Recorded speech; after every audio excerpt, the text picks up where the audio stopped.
우리는 그때 정말 죽어가고 있었을까? 그것은 정녕 제대로 된 삶이 아니었을까? 지금은 그렇게 생각하지 않는다. 살아간다는 것은 그저 살아간다는 것이다. 갈수록 가난해진다고 해도, 평생의 이동에 큰 제약이 있다고 해도, 그 어떤 지대에까지 내몰린다 해도 삶은 삶이었을 테다. 그 어떤 몸으로도 우가 우였을 것처럼. 나날이 근육과 뼈가 얇아지고 박동과 호흡이 얕아져도, 종국엔 눈꺼풀 들 힘조차 메마른데도 우리 몸은 여전히 따뜻하고 부드러웠을 것이다. 누군가는 죽느니만 못하다고 여길 그 몸에서도 아무도 모르게 손톱이 자라고 눈썹이 돋았을 것이다. 찬바람이 부는 계절이면 핏줄 비친 눈에 눈물이 고이고, 까칠한 뺨에서는 나무가 타는 듯한 달콤한 냄새가 났을 것이다. 거기에는 죽음을 닮은 것이 조금도 없었을 것이다. 그제서야 나는 우가 우이고 나를 나이게끔 지켜주었던 모든 것이 어디에서 왔는지를 돌아보았다. 우와 나를 이루는 가장 중요한 부분은 누구도 바라지 않고 꿈꾸지 않는 몸 안으로 기꺼이 서로를 들였던 나날에 있었다. 아무도 원하지 않고 그리지 않는 삶 안에서 아무에게서도 배운 적 없는 사랑을 심었던 순간들에 있었다. 장의 감수성을 기르는 본격 문학방송 A의 모든 것. 안녕하세요. 잘 지내셨나요? 저는 DJ 호호입니다. 1부에 이어 하은빈 작가님과 이야기를 나눠보겠습니다. 하은빈 작가님은 일라이 클레어의 눈부시게 불완전한을 우리말로 옮겼고요. 글을 쓰고 공연을 하며 살아갑니다. 에세이집 우는 나와 우는 우는을 펴냈습니다. 불구의 몸, 상한 마음, 잘못한 사람에 관심을 두는 가까운 이들의 어수선한 사랑과 돌연한 용기에 기대어 여기까지 왔다고 하는 하은빈 작가님과 함께하고 있습니다. 안녕하세요, 작가님. 안녕하세요. 네. A의 특별한 만남 A를 소개합니다. 코너는요, 작가의 삶과 세계를 깊이 들여다보는 코너인데요. 1부에서처럼 이끼님이라고 부르도록 하겠습니다. 네, 첫 책이 나오기까지 연극, 공연, 글쓰기, 번역 등 다양한 활동 하신 것에 대해서 1부에서 잠깐 이야기를 나눴었는데요. 비평가도 하세요. 하나 빠뜨렸는데요. 완전 종합 K 예술인. 네. 네. 이런 활동들을 꿰뚫는 하나의 키워드가 있을까요? 저는 아까도 저를 글 쓰고 공연한다고 소개를 했는데 네. 이 두 축으로 계속 이 모든 활동을 나누려고 하는 것 같아요. 한쪽에는 글적인 것, 텍스트적인 것, 언어적인 것, 어떤 의미로 만들 수 있는 것이 있고 다른 한쪽에는 공연적인 것, 내 몸적인 것, 뭔가 계속 가변적이고 사라지는 것. 그래서 의미의 망을 자꾸만 벗어나는 것에 대한 관심이 모두 있고 이 두 가지를 한꺼번에 하려고 하기도 하고 다른 한 가지에서 이 반대의 것을 찾아보려고도 하는 것 같아요. 네. 그래서 비평이라고 한다면 공연 비평을 몇 번 썼었는데 네네. 이제 공연 안에서 붙들 수 있는 것, 우리가 남길 수 있는 것, 같이 얘기할 수 있는 것, 말하자면 언어적인 것을 찾는 것이죠.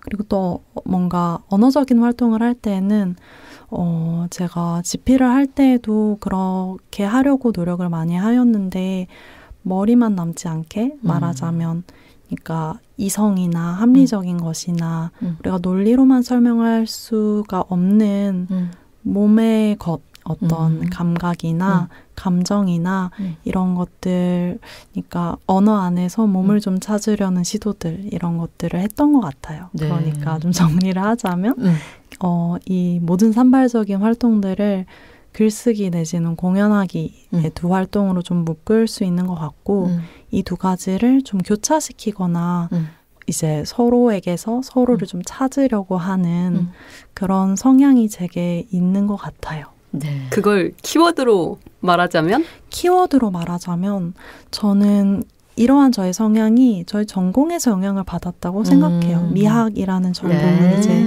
했는데 미학의 기본적인 어떤 출발은 철학의 재료가 아니었던 것들을 가지고 철학을 하려고 했던 것이죠. 이렇게 말하자면 몸, 감각 계속해서 변화하기 때문에 네. 우리가 보편적이라고 말할 수가 없는 그러한 것들 안에 정말 의미가 없을까? 우리가 합의할 수 있는 혹은 찾을 수 있는 흥미로운 질문이 없을까?가 이제 말하자면 미학이라는 학문의 출발인데 그러니까 정말 딱 이 말로 할 수 없는 것에서 말로 하려는 무엇을 찾아보려는 노력이 말하자면 미학이라는 학문의 본령인 네. 것이고 네, 네. 그런 점에서 어떤 경계 학문이라고도 할 수 있는 거죠. 그런 차원에서 네, 키워드가 미학이라고도 할 수 있을 것 같습니다. 네. 이끼님이 얘기하고 있는 중에 노평님이 이끼님을 쳐다보는 네. 이 그윽한 시선 혹시 느끼셨어요? 아니 제 쪽은 가급적 쳐다보지 말라고 아까 얘기해가지고 못 느끼셨을 겁니다. 여태까지 제가 한 번도 본 적 없는 표정이에요.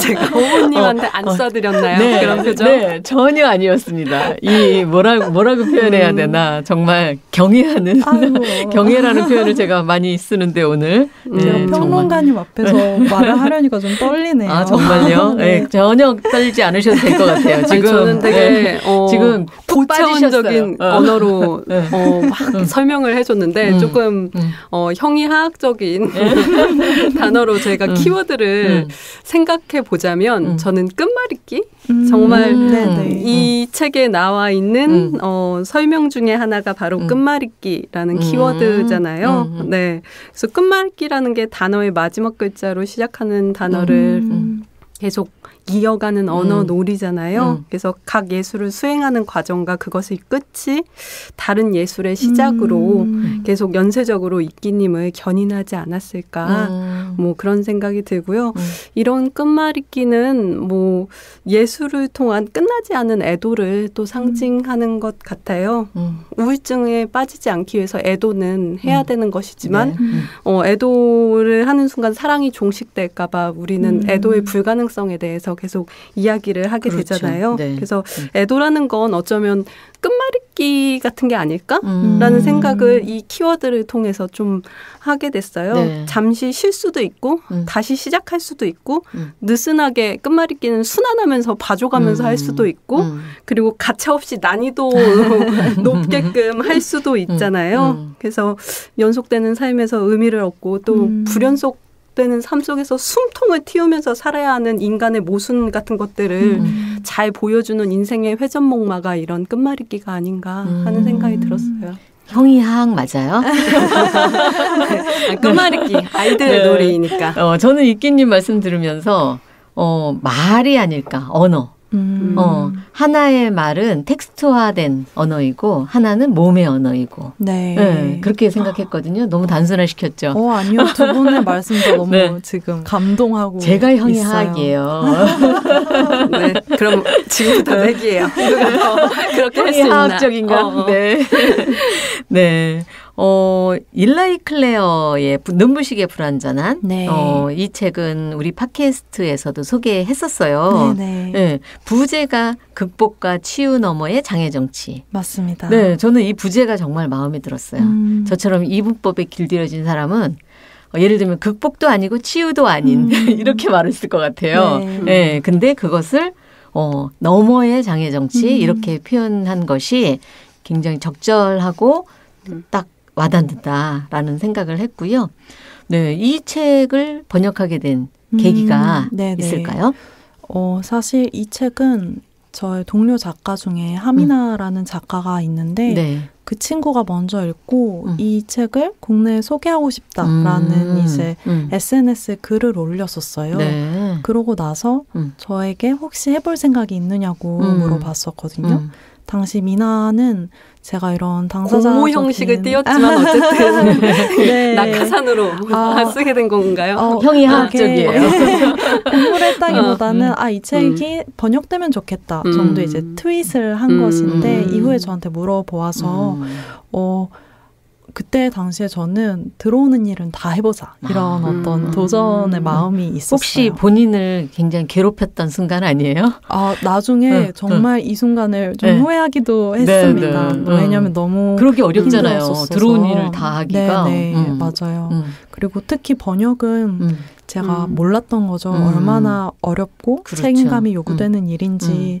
그래서 우여곡절 끝에 정말 제가 번역을 하게 되었는데 정말 제가 인생에서 한 작업 중에 제일 열심히 한 일인 것 같아요. 정말 제가 뭐라고 소개했냐면 이 책이 나왔을 때 피땀, 눈물, 침, 구토, 머리카락이 담긴 책이다. 이렇게 얘기했거든요. 네. 그것들은 다 하얗게 태운. 네, 그렇습니다. 네. 그래서 저의 몸에 많은 것들이 담겨있는 번역서기도 합니다. 네, 그런 점에서 너무 감사드려요. 아닙니다. 네, 그 정말 피땀, 눈물 또 뭐요? 침, 구토, 머리카락. 이게 이 결과물이 우리에게 이 좋은 책을 안겨준 거잖아요. 좋은 책이었다면. 네, 이 책이 나오자마자 바로 사서 봤고요. 너무 기다렸잖아요. 그러니까 망명과 자긍심을 읽고 나서 두 번째 책이 언제 나오나 하면서 기다리는 사람들이 많았는데 제가 어떤 선생님께 이제 우리 팟캐스트에서 하은빈 작가를 만난다고 했더니 그 여의연에 와서 일라이 클레어 번역자로 와서 강연을 한 적이 있었다라고 얘기를 하더라고요. 그래서 생각보다 되게 활동을 많이 하시는구나 생각하면서 생각보다 저명하시구나. 형이 화학적으로 얘기를 하기를 하고서 왜 이래. 네, 그래서 일라이 클레어 번역이 정말 너무 부담스러운 번역이었을 것 같기도 한데 일라이 클레어 번역자의 정체성으로 산다는 건 어떤 걸까요? 그러게요. 그런데 망명과 자긍심이 워낙 또 잘 국내에 잘 소개된 책이고 또 이제 이론에 박학하신 번역자 선생님들께서 그러니까 장애학과 퀴어 이론에 대한 상당한 지식을 가지고 계시고 또 체화를 하고 계신 분들께서 번역을 해주셨기 때문에 저는 그런 점에서 너무 제가 모자라다는 생각이 많이 들었어요. 그리고 눈부시게 불완전한이지만 불완전해서는 안 된다. 이 번역은 정말 눈부셔야 된다. 완전해야 된다. 이 불완전함을 잘 번역하기 위해서 완벽을 기해한다. 이런 강박이 많이 들었었죠. 그래서 사실은 지금도 저는 펼칠 때마다 다른 어떤 의미가 보이는 책이고 그렇기 때문에 한편으로는 내가 이 책을 완전히 이해한 게 맞을까 하는 생각을 정말 펼칠 때마다 하는 그런 책인 것 같아요. 네. 옹기니의 말에 보면 이 책을 글로 번역해야지라고 결심했던 이유가 막연히 자신했던 이유가 우로부터 왔다라고 또 그렇게 수레하고 맞아요. 있기도 하던데요. 네, 그러니까 이 책에 나와 있는 어떤 장애와 관련한 당사자적인 경험이 제가 이것을 잘 옮기는 것과는 별개로 이 말이 무슨 말인지를 이해하고 있다. 이 말이 그렇죠. 무엇인지 안다라는 그런 느낌을 주는 대목들이 있었어요. 그것들은 제가 옮길 수 있어서 다행이라고 감히 생각하는 말해볼 수 있을까요? 이렇게 감히 말할 수 있는지 모르겠는데 옮기니까 이 말들이 무엇인지 마음으로 안다는 것이 책에도 좀 중요하지 않을까 이런 생각을 했던 것 같아요. 네. 그러니까 피땀 눈물로 표현되어 있던 그 힘듦 외에 깨알 재미 이지 않았을까. 그러면 다시 우는 나와 우는으로 돌아가 보려고 하는데요. 네네. 네. 이 책을 쓰면서 어떤 생각을 하셨는지. 원래 앤솔로지로 기획됐다고. 네, 맞아요. 네, 들었어요. 네. 네, 그런데 이 제목이 저는 가장 압권이라고 생각하거든요. 네네. 뭐 엄청난 은유가 담겨 있고요. 제목 논란이 있었죠. 네. 제목 근데 논란. 네. 해석하기 나름이고 어디서 끊어 읽느냐에 따라서 강조점과 억양에 따라서 정말 다양하게 라임도 맞아요, 심지어. 그러면서 이 해석하기 나름으로 독자의 몫으로 또 던져주는. 네. 근데 이제 직관적이지는 않다라는 것 때문에 좀 고민하셨다면서요. 맞습니다. 네. 근데 직관적이지 않은데 이상하게 와닿아요. 네, 그게 이 책의 매력이 아닌가 싶은데 네. 이 제목의 첫인상이 어땠는지 우리도 한번 얘기해 볼까요? 어떠셨어요? 먼저 얘기해 보세요. 어떻게 해석하셨어요? 책의 내용을 바탕으로 아니요, 저는 단순하게 단정하지 않고 이 책을 봐야 되겠다라는 생각이 들었어요. 네. 그리고 뭘까라는 생각을 한 거죠. 우가 장애인 A인지 제가 어떻게 알겠어요? 그렇죠. 물론 책에 대한 그 리뷰가 있긴 하지만 그럼에도 불구하고 굉장히 많은 함의가 들어있겠구나라는 생각을 해서 보게 됐어요. 저는 뭔 소리? 그게 첫 번째 반응이고 그다음에 우는 나 까지 끊어 읽어봤어요. 우는 나는 부제의 형식으로서의 사랑을 보여주는 서정 씨의 화자이자 상징이잖아요. 네네. 서정 씨 하면은 사랑의 결의 형식으로서의 어떤 발라드를 우리가 서정 씨라고 이야기하잖아요.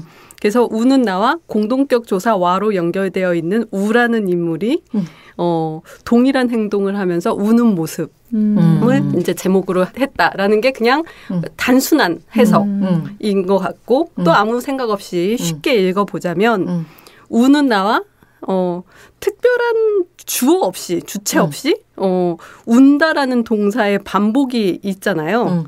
그래서 우는 나와 다 같이 반복해서 우는 그래서 다 같이 반복해서 우는 세계를 폭넓게 얘기한 것 같기도 하고요. 또 문장에서 우란 인물이 주어처럼 3번에 걸쳐서 등장하잖아요. 우는. 네. 그리고 정작 우보다는 나의 관점에서 재현된 우의 이야기잖아요. 이 책은. 그래서 나를 얘기하고 싶지만 나는 우 세계에 둘러싸여 있어요. 이 삼각형 안에 둘러싸여 있는 나라는 건 어쨌든 존재에 계속 연루되고 개입받으면서 상호 의존된 어떤 실상을 보여주는 그런 형태로서의 제목이 될 수도 있겠다. 정말 역시 비평가. 제 경우에는 읽고 나서는 뭘 느꼈냐면 우가 주인공이구나.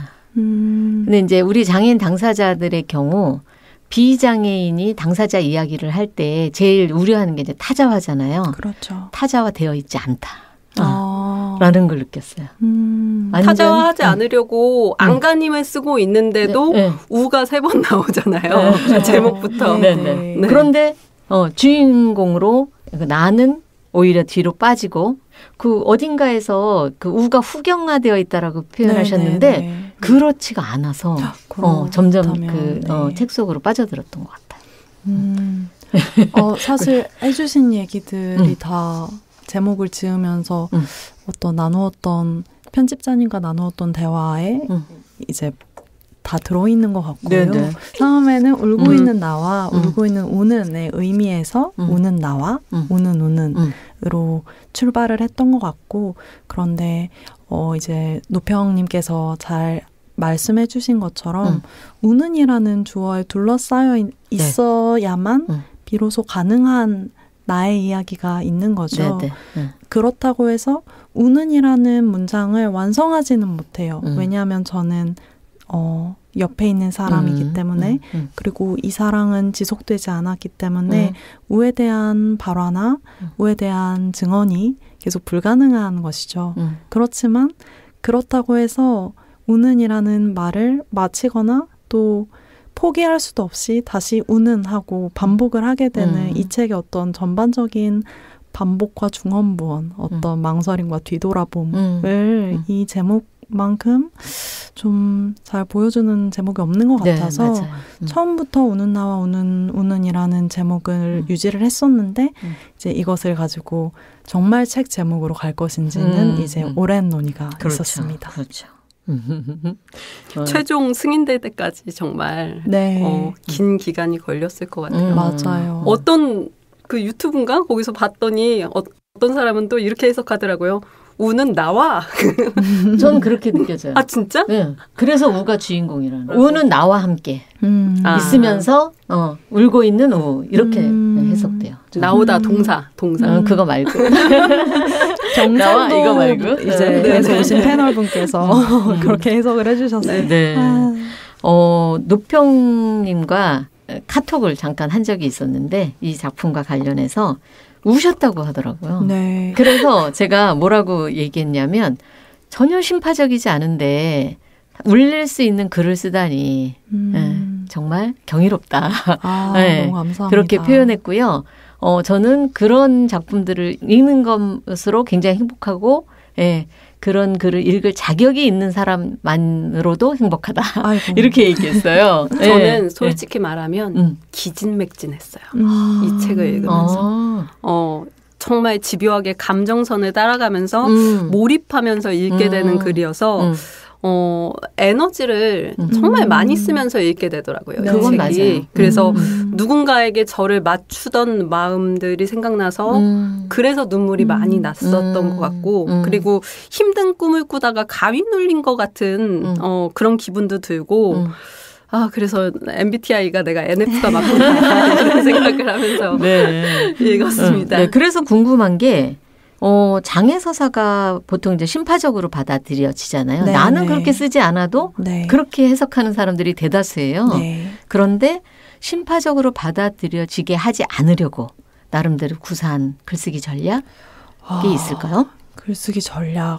사실 이 책에는 뭐 여러 가지 이야기가 있지만 그중에 하나는 두 서사의 경합이 있습니다. 하나는 다큐멘터리로 대표가 되는 이제 분명히 영향력이 있고 확장력도 있도록 이제 공중파에서 송출이 되었지만 그만큼 많은 시청자에게 가닿게 만들 수 있도록 이렇게 세상의 도식을 굉장히 많이 적용하고 결정적인 어떤 장면을 제가 동의하지 않았음에도 결국 어떤 되게 요상한 방식의 뭉뚱그림과 함께 맞아요. 그래서 그로써 결국 어떤 심파성을 훨씬 강화하는 방식으로 어떤 장면이 이제 편집되어 들어가게 되는데 이제 그런 방식으로 타인에 의해 편집되고 또 저의 의도와 달리 유포된 그런 버전의 이야기가 하나가 있는 거고 그 이야기에 들어가지 않으려고 내지는 그런 방식의 이야기를 써보지 않으려고 안간힘을 쓰면서 계속 조각조각의 글을 이렇게도 이어붙여보고 저렇게도 이어붙여보는 은빈의 서사가 있는 것이죠. 그렇죠. 그래서 이 두 이야기가 어떻게 관계 맺는가가 이 책의 주요한 어떤 줄기 중 하나인 것 같아요. 그래서 맨 처음에 다큐멘터리 이야기가 등장하고 그리고 다큐멘터리가 어떻게 세상에 나가면서 우리의 삶에 어떤 부정적인 영향을 주었는가 이런 부분도 이제 후반부에 많이 이야기가 되는데 제가 쓰기에 있어서 일단 많이 생각했던 것은 어떤 방식으로든 잘 쓸 수밖에 없다는 생각을 했는데요. 잘 쓴다는 것은 무엇일까? 그러니까 제가 아까 사람들의 눈물에 대한 이야기를 했는데 저는 이전에 어떤 저의 글, 특히 이제 장애와 관련한 글을 썼을 때 사람들이 울었다는 반응을 보이면 의심이 많이 들었어요. 왜냐하면 내가 쓴 걸 읽고 우는 게 맞을까? 나의 의도, 그러니까 내가 데려가고 싶은 곳에 가서 우는 게 맞을까? 하는 생각을 했던 거죠. 네네. 그와 상관없이 이 사람의 마음속에 있는 장애의 어떤 상 때문에 그가 그것을 보고 울었다면 저의 글쓰기는 실패한 것이죠. 그런데 사람들의 마음속에 있는 벽이 너무 공고한 거예요. 그래서 이 벽을 돌파하고 내가 가고자 하는 곳까지 이야기를 이끌고 가려면 글을 잘 써야 한다는 생각을 했습니다. 그래서 저는 이 책에 나온 것처럼 장애인권 동아리에서 계속 문집을 발행하는 그런 활동을 했었는데 그때마다 같은 고민을 했던 것 같아요. 어떻게 하면 같은 이야기를 계속 다르게 쓰면서 사람들의 마음속에 있는 장애에 대한 상과 싸울 수 있을까? 그런 생각을 많이 했고요. 그리고 이것은 일라이 클레어를 번역할 때건 이 책을 쓸 때건 간에 똑같이 느낀 것이고 다른 자리에서도 얘기한 적이 있는데 이제 장애에 대한 비극적이고 심파적인 이미지에 저항하기 위해서 또 채택하게 되는 명랑성에 대한 고민이 있었어요. 그러니까 결국 어떤 것을 꺾기 위해서 또 다른 계속 가는 길이 있는데 그것 역시 제게는 석연치 않은 것이죠. 그래서 어떤 방식으로든 명랑하거나 즐거운 모습을 보이더라도 결국은 그것이 복잡한 종류의 어떤 비애감과 얽혀 있음을 그러니까 이 어떤 복잡한 것들을 어떻게 드러낼 수 있을까 고민하면서 저도 결국에는 어떤 방식으로는 그런 길을 좀 더듬어 갔는데요. 그러니까 이것이 마냥 슬픈 이야기는 아니야. 네. 너무 말도 안 되는 종류의 차별적인 시선을 던지지 않아줬으면 좋겠어. 라는 어떤 마음으로 때로는 아까 제가 읽은 것처럼 즐겁거나 명랑했던 순간들, 우리의 쾌활했던 순간들을 지나가기도 하지만 결국은 그것만으로는 미처 해소할 수 없었던 내지는 돌파할 수 없었던 많은 어려움이 있었음을 이 많은 어떤 맥락들을 깔고 나서야 비로소 꺼낼 수 있었던 것 같아요. 네. 그 장애를 갖고 살아가는 사람들은 많이 공감할 것 같아요. 이 명랑성을 발휘하는 측면에 대해서. 네. 예, 보여주지 않을 수 없는. 그렇죠. 그렇게 하지 않으면 네. 예, 살아갈 수 없는 그런 맥락이 분명히 있었던 것 같고요. 다큐멘터리 이야기가 나왔으니까 예, 거기 보면은 이제 편견을 이겨내기 위해서 텐션을 올리고 열심히 수행하는 네, 자신 담겨 있다고 어디선가 말씀하셨는데 저는 그런 은빈을 꼭 안아주고 싶어요. 감사합니다. 네, 그때 혹시 부정적인 댓글이 많이 달렸어요? 저 그 다큐멘터리 보고 싶은데 해당 동영상이 이제 있던데요? 있다고요? 근데 댓글을 제가 못 봤어요. 유튜브에서 내려갔어요. 네, 중지됐다고 나오는데 최근에. 그럼 제가 일부만 본 건가 봐요. 아마 또 어디서는 볼 수 있을 거예요. 제가 열심히 찾아보지는 않았는데. 음지의 경로로? 아마 그게 뭐 EBS 홈페이지에는 남아있던가 뭐 이런 식으로 전혀 찾아볼 수 없는 것은 아니고 다만 이제 유튜브 채널에 올라가 있었던 것은 최근에 이제 내려간 것 같더라고요. 네. 댓글 중에 제일 많았던 게 뭐 여자가 보살이다. 이 얘기가 제일 많았습니다. 가장 기억에 많이 남는 댓글이고 오히려 우희의 모습이 보살처럼 보이던데. 네. 사실 많은 분들이 좋은 댓글을 남겨주셨고 막 응원의 댓글도 많이 남겨주셨는데 제가 기억나는 어떤 유형화될 정도로 일관되게 나왔던 댓글 중에 하나는 저희의 이제 학교에 대한 것이었어요. 너희는 서울대잖아. 이런 어떤 반응들이 있었는데 제가 당시에는 나는 장애 차별과 어쩌고에 대해서 얘기를 하는데 거기서 서울대가 왜 나와? 이렇게 생각했었어요. 그런데 다시 이 책을 쓰면서 이 다큐멘터리에 대해서 생각하면서 정말 학교가 우리의 삶과 무관했나? 절대 그렇게 말할 수 없지. 이런 생각이 들었어요. 그러니까 이 책에 쓴 것처럼 정말 학교에서 받을 수 있는 모든 혜택들을 어거지로 이어 붙여가면서 저의 생활을 유지했고 동시에 그렇게 할 수 있었던 것 자체가 굉장한 혜택이고 특권인데 그러나 그렇게 함에도 동시에 우리는 왜 언제나 이동과 배변에 대해서 고민해야 할까? 다른 사람들이 해외여행을 갈 때 우리는 왜 마트에 가는 게 힘이 들까? 그렇다면 이 어떤 뿌옇고 매캐한 어떤 잘 보이지 않은 어떤 안개 속에서 우리가 누렸던 것들에 대해서 얘기할 때 오히려 누리지 못했던 것, 그러니까 이것을 누릴 수 있도록 노력해도 그러니까 가장 희망편에 도달하더라도 절대 갈 수 없는 어떤 영역이 있었다는 걸 좀 드러낼 수도 있지 않을까 하는 생각을 하면서 3장의 초반에 좀 그런 얘기를 썼습니다. 네. 그때의 은빈에게 해주고 싶은 말씀이 있으시다면? 참지 마라. 라고 해주고 싶은 것 같아요. 그러니까요. 그 말씀을 들으면서 진짜 어른이구나라고 생각했어요. 정말 어른들이 그런 깊은 성찰 하지 않거든요.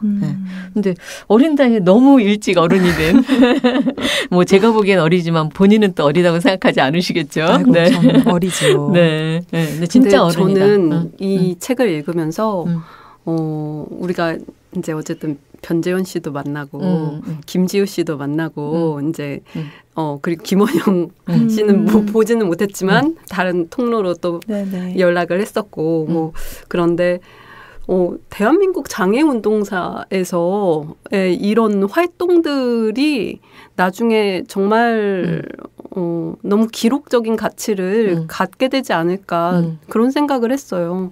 서울대라는 공통점이 있긴 하네요. 심지어 원영과 옆옆집에 살았어요. 네, 아니 그런 어떤 배리어프리한 환경들 그렇죠. 그리고 단체 활동들 그리고 거기서 만날 수 있는 네트워크 네, 뭐 서울대를 10개 만들면 좀 나아질까요? 서울대는 없어져야죠. 네. 모두가 서울대가 돼야 되는. 네, 그렇지. 네, 그럼 좋겠네요. 네. 아니, 전 진짜 장애 운동사에 있어서 너무 우리가 이제 전장현 중심으로 생각을 한다던가 일반 사람들이 되게 고정화된 이미지로 생각하는 것들이 있는데 이런 활동들이 정경화되면 얼마나 많은 사람들이 더 관심을 가질까 뭐 그런 생각들이 이제 소박하게 이렇게 들었어요. 깊이 있고 복잡하게 사실은 인생은 복잡하고 사람도 복잡한 존재인데 복잡하게 사유하는 사람들이 잘 이해 못해서 그런 것 같아요. 제가 보기엔. 네. 근데 이제 언젠가 그럴 날이 오겠죠. 직관적이어야 되거든요. 근데 이제 전장현이 사람들에게 와닿는 건 긍정적이든 부정적이든 굉장히 직관적이라서 그런 측면이 있고 근데 이제 그렇게 단순하지 않아서. 네. 두 가지가 뭐 상호 보완하면서 그렇죠. 그렇게 가는 거죠. 네.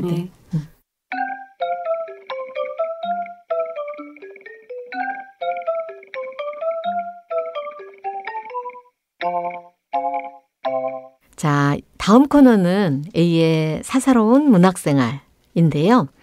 A의 사사로운 문학생활은 작가님의 습관, 또 뭐 자주 쓰는 단어, 시시콜콜하지만 중요한 것들에 관해서 이야기 나누는 시간이거든요. 사랑하는 작가가 있으시면 소개해 주세요. 제가 누구를 말씀드리면 좋을까 고민을 했는데 되게 개인적인 이유로 저는 황정은 작가님을 되게 각별하게 생각하고 있습니다. 네. 그냥 정말 그냥 개인적인 이유인데 제가 중학교 3학년 때 이렇게 졸업을 앞둔 어느 느슨한 학교 생활을 하고 있을 즈음에 이동 수업을 갔었는데 그 사이에 제가 이제 원래 있었던 학급 교실에서 불이 났어요.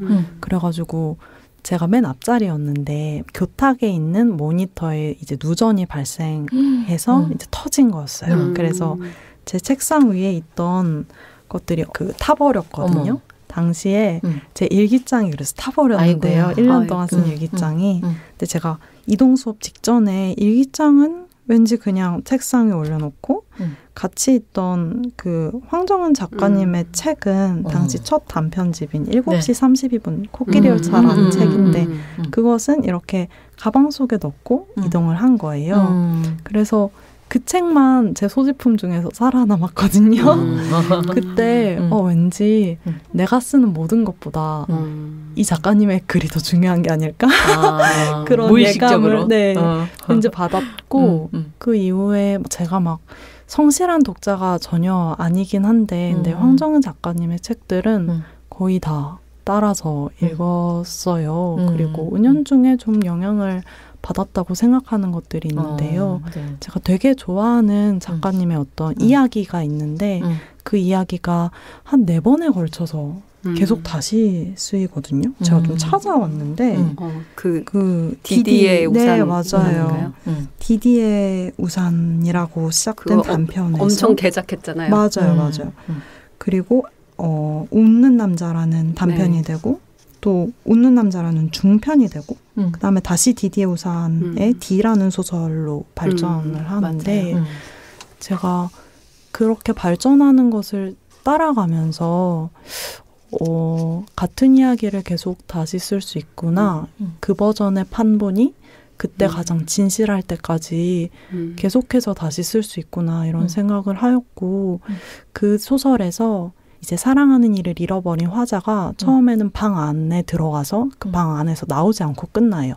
그런데 몇 년을 걸친 이 다시 쓰기의 과정에서 세상 밖으로 나가거든요.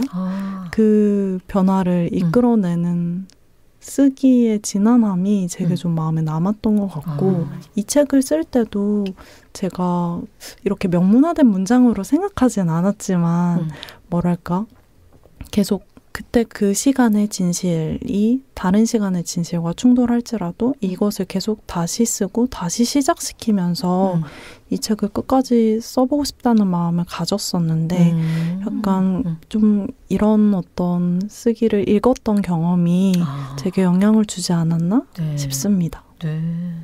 일종의 회색문헌 같은 최종본은 아니지만 진실을 맞아요. 위해서 여러 각도에서 지속적으로 쓰이는 그런 회색문헌이다라고 생각하면서 그렇게 접근하니까 또 이 책이 새롭게 보이는 부분들도 있는 것 같아요. 저는 그 상류의 맹금류 같은 그런 소설 있잖아요.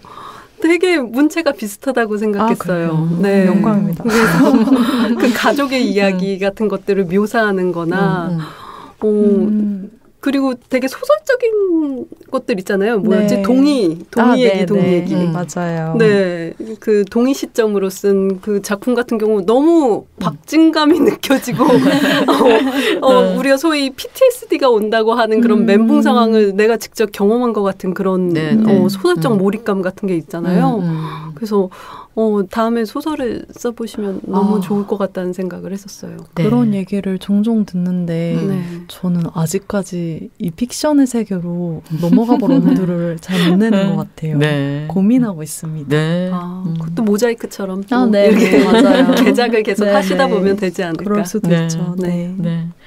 황정은 작가 이야기를 한 김에 인생책 한 권을 꼽으라면 어떤 책을 꼽으실 수 있을까요? 인생책도 너무 좀 고민이 되는데 많아서 일라이 클레어가 서운해할 것 같아. 아까 일라이 클레어가 나 얘기할 줄 알았는데 지금 황정은 클레어 생각했었는데 너무 제가 또 번역한 저기게 작가라서 비밀로 하기로 하죠. 이렇게 넘기게 되었고 인생책도 제가 막 그렇게 많은 책을 읽거나 또 좋아하지 않는 사람이라는 것이 저를 좀 부끄럽게 하기도 하는데요. 최근에 그 홍한별 번역가님의 흰고래의 힘에 대하여를 너무너무 감명 깊게 읽었어서 이것은 제가 어디 가서 너무 잘 읽었다고 말씀드릴 수 있을 만큼 너무 감명 깊게 읽었습니다. 네. 그 클레어 키건의 이처럼 사소한 것들 번역하신 분이죠. 네네. 맞아요. 네. 수전 선택이나 뭐 버지니아 울프 뭐 거의 100권 넘게 번역하셨던데요. 그러니까요. 저는 이거 클레어 키건 소설 좋아서 너무 늦은 시간 최근에 나온 것도 봤거든요. 다른 분이 번역하셨더라고요. 그 아까 제가 눈부시게 불완전한 얘기할 때도 말씀드렸지만 정말 최근 들어서 특히 이 번역하시는 분들에 대해서 감사한 마음, 정유감, 감사한 마음이 들어요.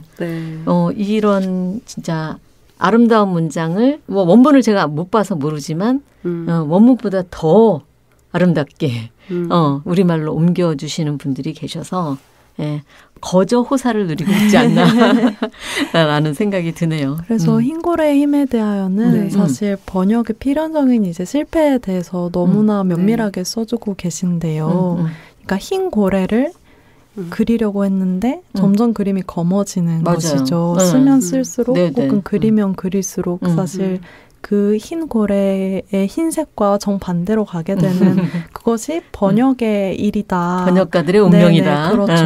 그래서 제가 번역을 할 때의 기억과도 너무 이제 같이 두며 보았지만 동시에 이 책을 쓰는 경험도 너무 비슷했던 것 같아요. 저는 결국 이 책에서 가장 중요한 것은 다 못 썼던 것 같거든요. 그리고 그것을 못 쓰게 되었기 때문에 그 이야기가 어떤 면에서는 저를 떠나지 않고 제 곁에 계속 남아주었다는 생각도 해요.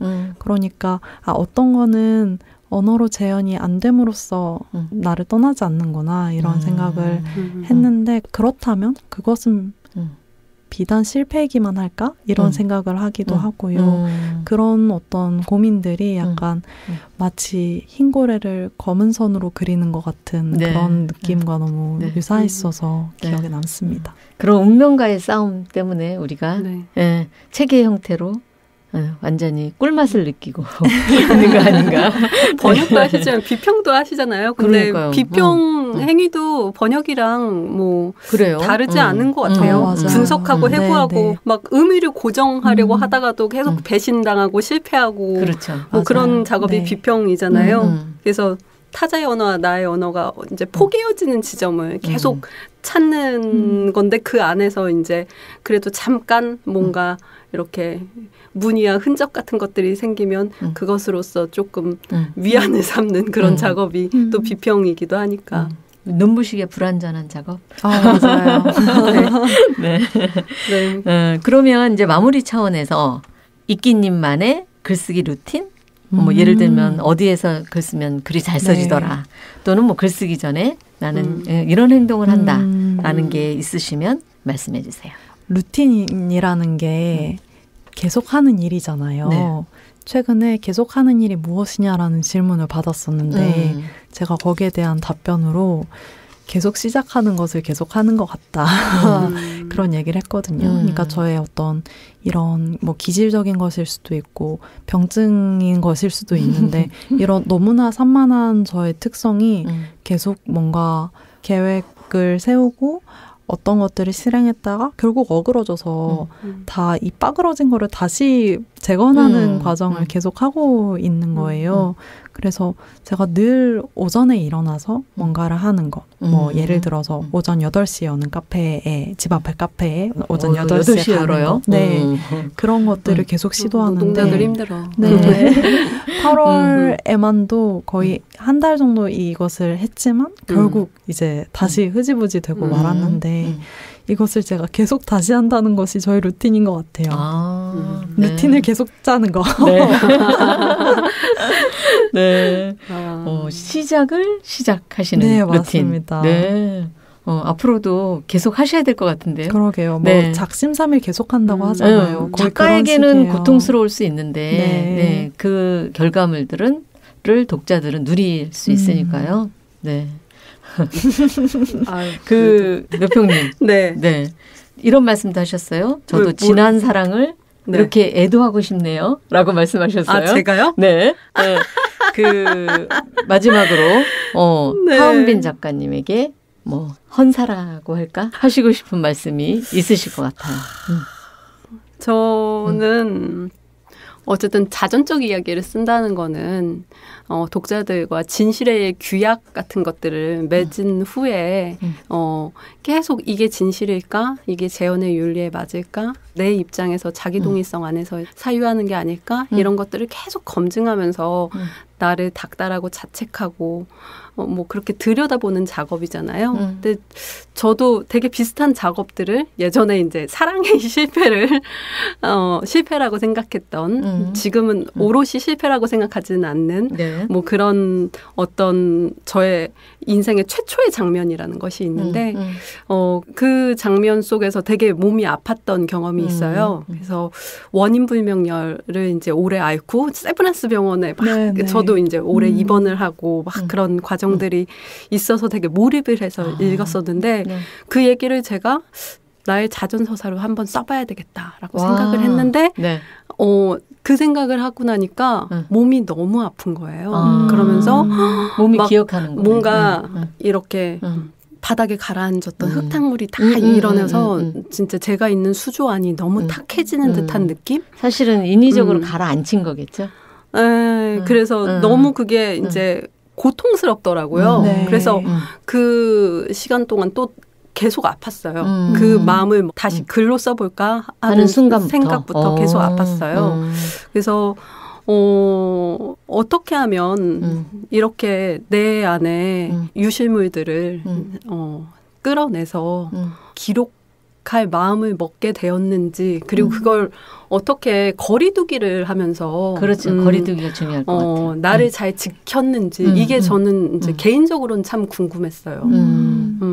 이거 마무리 작업이 아닌데 다시 시작하는 끝말잇기 같은 시작을 시작하는 루틴이 있기 때문에 아니 이건 개인적인 궁금함. 짧게 얘기를 해보자면 저는 이 얘기를 훨씬 나중에 쓰고 싶었어요. 그런데 이 사실관계가 잊혀지는 과정에서 빨리 써야겠다. 그래서 감정적인 거리두기가 안 되어도 써야겠다. 이런 생각을 했고 그래서 네, 집필 과정 자체를 좀 짧게 쓰고 외면하고 또 짧게 쓰고 이런 식으로 자꾸 짧게 치면서 글을 써나갔습니다. 네. 치고 빠지고 이거네요. 맞아요. 네. 글쓰기 전략이네요, 네. 나름. 그 기록의 데이터들이 어쨌든 있으실 거잖아요. 네. 근데 저는 거기에 비밀번호를 다 걸어놨더라고요. 아니면 싸이, 옛날에 싸이 있죠. 지금 폭파된 싸이.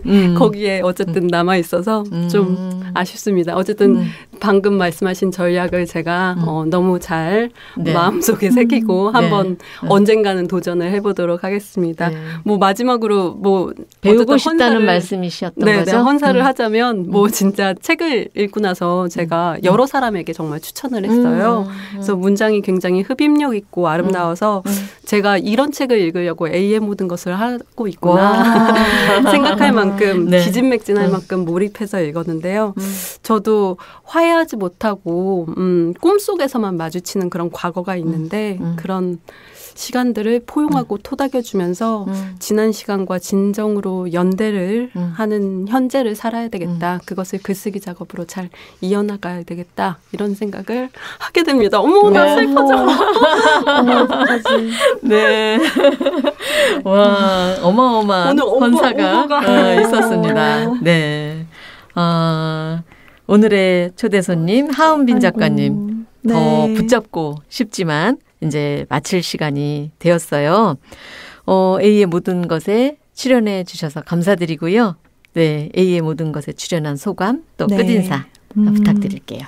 책을 내고 난 이후에 정말 뭐 여러 가지 반응들이 있고 그 중에는 저에게 엄청 큰 힘을 주는 반응도 있고 또 한편으로는 뭔가 저를 하루 종일 좀 가라앉게 하고 고민하게 하는 그런 피드백도 분명히 있습니다. 네. 당연한 것이고요.